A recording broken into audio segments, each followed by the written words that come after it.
তেঁতুলের নাম নিলে যেমন জিভে জল আসে, তেমনি বারবিকিউর নাম আসে নিলেই জিভে রস আসে।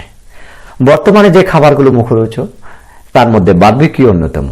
আজকাল বিয়ে বাড়ি কি ঘরোয়া প্রোগ্রাম, ফ্যামিলি প্রোগ্রাম, ছোট বড় যে কোনো আয়োজনে বারবিকিউর ব্যবস্থা থাকা চাই। সমাজের সব জায়গায় এখন বারবিকিউ বেশ জনপ্রিয়, আর এই শীতে তো কোনো কথাই নেই। দেখুন নারায়ণগঞ্জের এই শ্বশুরের কারবার, যার জামাইয়ের জন্য আস্ত 1.5 লক্ষ টাকার গরু দিয়ে বারবিকিউ তৈরি করে ফেললেন। অতিথির অবস্থা দেখুন, নিজেরা তো খাবার দাবার ছাড়াই সেলফিতে ব্যস্ত। তেমনি আজকাল খাসি, গরু, কুরমা, খাসি, গরু, না পারলে মাছ দিয়ে তৈরি করা হয় বারবিকিউ। ছাদের কোণে পিকনিকে, পথের ধারে, বড় কোনো মাঠের কোনায়, নিজেদের আঙ্গিনায় অথবা দামি কোনো রেস্টুরেন্টে, সব জায়গায় চলে বারবিকিউ। কিন্তু এই বারবিকিউ মানে কি, কোন থেকে আসলো এই খাবারের প্রচলন?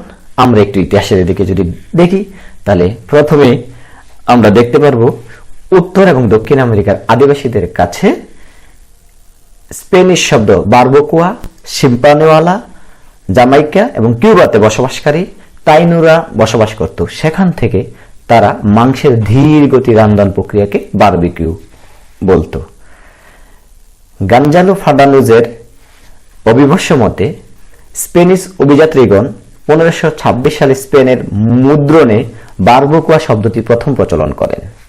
ইংরেজি ভাষার অনুরূপ শব্দ গৃহীত হওয়ায় ইতিহাস জুড়ে এর ব্যাপক উদাহরণ বিদ্যমান, যেমন বারবাকাডো, বারবাকোড, বারবাকোয়েট। যতক্ষণ পর্যন্ত না আমরা বারবিকিউ পাচ্ছি তার সংক্ষেপ হচ্ছে বারবিকিউ।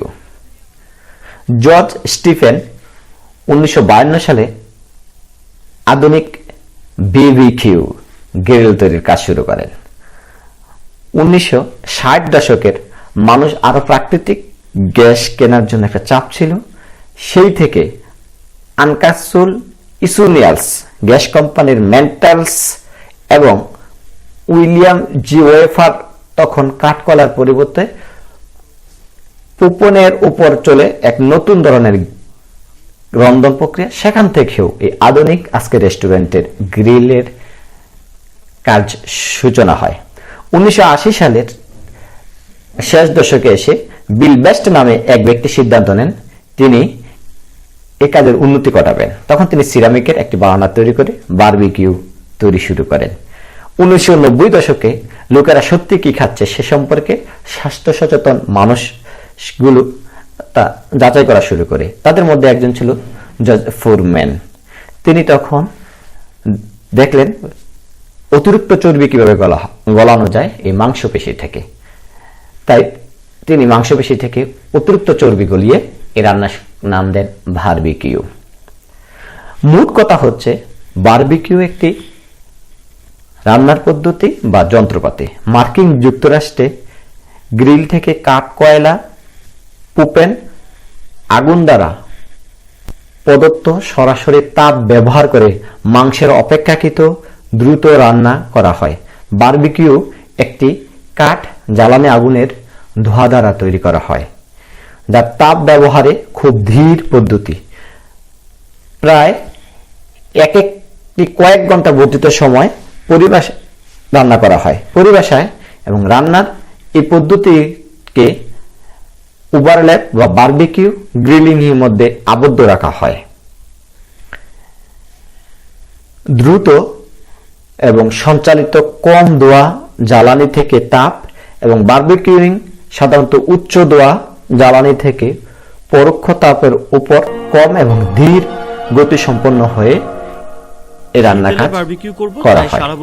যা হোক, আজকে যে বারবিকিউ করছি পিকনিক পার্টে আমরা দেখতে পাচ্ছি বারবিকিউর জন্য অত বড় আয়োজন না থাকলেও মাছ দ্বারাও বারবিকিউ করা হয়। খেতে বেশ জনপ্রিয়, সমাজের সবাই এই বারবিকিউ খাচ্ছে। আমরা খেয়াল রাখবো এই বারবিকিউতে যেন অস্বাস্থ্যকর পরিবেশের অথবা নিম্নমানের কোনো খাবার খেয়ে আমাদের খাবার যে মুখরোচক বারবিকিউর নাম বা গ্রিলের যেই একটা প্রচলন রয়েছে তা যেন ব্যর্থ না করে। আমরা খাবো, আবার অপচয় করব না। আমাদের খাবারগুলো আমাদের শরীরের গঠনের জন্য যেমন উপকারী, তেমনি দরকারি সমাজের প্রতিটি স্তরে যারা না খেয়ে থাকে তাদের জন্য। তাই সমাজের পথ শিশু অথবা প্রান্তিক জনগোষ্ঠীর জন্য আমরাও যেন কিছু করতে পারি, সবাই মিলে যেন খাবার দাবারগুলো, এরকম আয়োজনগুলোকে আমরা সঙ্গ করতে পারি, সে প্রত্যাশা রেখে বারবিকিউর খাবেন, জিভে রস আসবেন। বারবিকিউর কথা আমরা এখানে টানলাম। আল্লাহ হাফেজ, আসসালামু আলাইকুম।